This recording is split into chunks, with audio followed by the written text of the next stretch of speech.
a lot of your issues that you're frustrated about, you're taking money that says you can't do it. So am I making a big deal out of federal funds? You bet I am. The state budget, if you look at a pie chart, now, there should be an article over there somewhere. I don't know if it's, yes, maybe in here, but there's a pie chart. It shows the federal programs adopted by Arkansas. good, bad, no. Okay, that pie chart shows you where the sources of state revenue come from. And I get tickled at this 34% that comes from intergovernmental. And then you have to go down to the notes to find out the intergovernmental is basically federal funds, because I don't know who else, what other governments provide those funds. I don't figure it's the UN or something, or Moscow or something. So it's federal funds basically. 34% of your budget, your state budget, all the money that's spent, federal funds. That article also lists about 40 agencies that receive federal funds, and so many things are so good. If you took away federal funds, our highways are just going to crumble. And if you took away federal funds, there's so many people who are in need, disabilities and things like that, that would be terribly hard. Again, we're relying more and more on federal funds from a government that's $18 trillion in debt. When they start cutting back on that, even a small change in the Medicaid matching rate would just wipe us out. But all these other programs that we're using, again, I'm not saying that we don't need to be taking some of those funds, but we need to be aware of every bit of it. Now, the part that pie chart doesn't show you, that's the 34% that comes from the federal government. And then that other 66%, that's 66% of all, it's all going to be things for your education, your highway, other state money for highways, your basic government, DFA, every agency, state police, corrections, the whole thing comes out of that part. But before they get any money out of that, you're going to have to go in and take out more state money as matching for those state funds. So if you're doing a 30-something% matching rate on 34% of your budget, you can figure another 30-something%. See, a third of 34 would be another 10% or so, possibly, of the budget goes just to support those federal programs. So now you have a new legislator that you've worked hard and knocked on doors. They go and says, I'm going to cut the budget. And they go, okay, you can't do anything about education, and you can't do anything about all these federal fund programs, and it's going to take so much more money, and then you end up with a very small pie that you're going to be able to even look at any budget cut. Here's what I would do, and don't expect any federal people to listen to me, but I would be so much happier. Let's say, I don't know how much money they give us for education, lunches, the Common Core, and No Child Left Behind, all that stuff. Take all that money, instead of putting it in education, tell the feds, put it in the welfare program so we don't have to do match over there. And we'll take the money we save there and switch it back, and we'll make all the decisions about education. The problem is they're not going to want to do that because they spread that out in every program they can so they can determine more and more of the policy. That's just the federal funds part. And I'm going to start wrapping up here because there's another article in there that talks about our fake balanced budget. Every legislator, the most liberal legislator since 1973 or 9 somewhere, the most liberal tax and spend person can go home and say, we passed a balanced budget. I did that, and I spent every nickel I could, but it's balanced. Well, it's not even balanced. Let me give you 2 examples in the article. One is the county jails. I think you said you had someone from the jail, sheriff. I don't know what time you had him, but that was January last year. So this was before. This is still in the happy time. In 2013, the state appropriated $9.4 million for reimbursing county jails. Why are they reimbursing them? state prisons are backed up. Somebody gets convicted at the county. They don't take them straight down to prison. They hang around in the county jail for weeks or months because there's no room for them. Who pays for it? The counties. So the state is supposed to reimburse them for it, and they've been reimbursing them at a really terrible rate. But even at that, they were behind, bad behind. I think it's one of those problems that just kind of kept growing and growing. So when they got to the 2014 fiscal session, they said, oh my gosh, we've got to have some more money. Let's go look in surplus monies.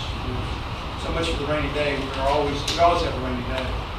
If you're in federal government, state government, you have a rainy day every day. They said, we need to take money out of surplus. And then they said, here's what we need to do. We need to give them $7 to $7.5 million to go from February to June, into June.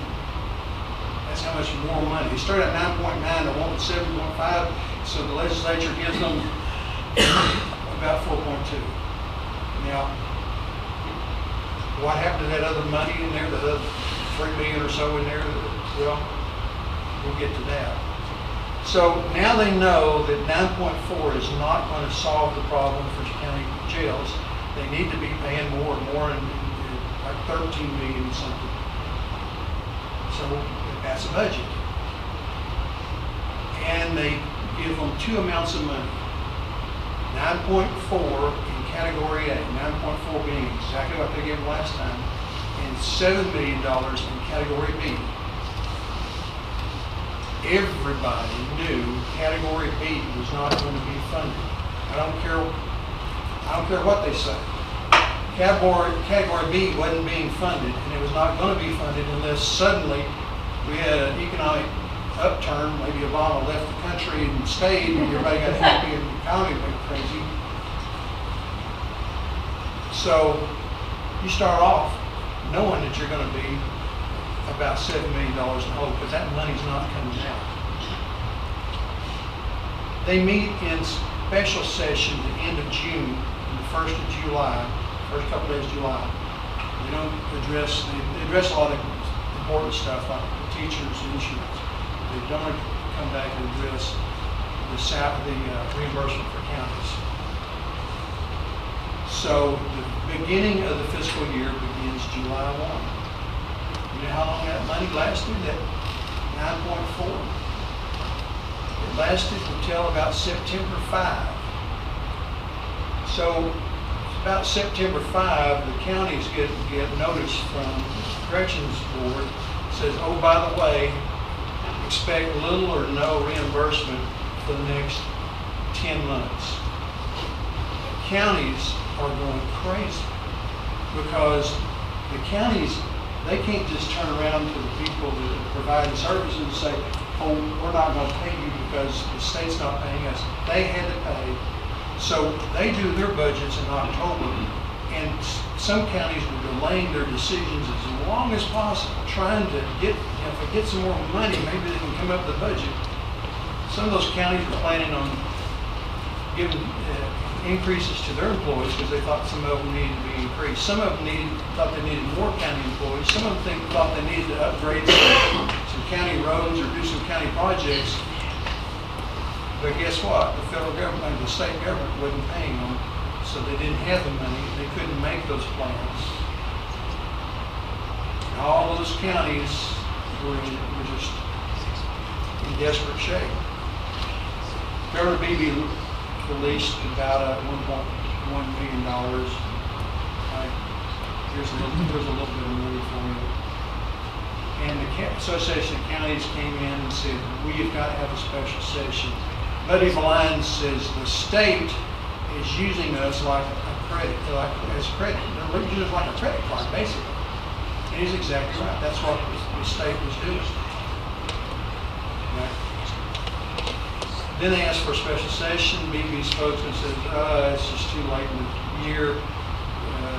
Republican Senator Pro Tem Dismay says, oh, we're really busy this time of the year. We'll take care of it in the session.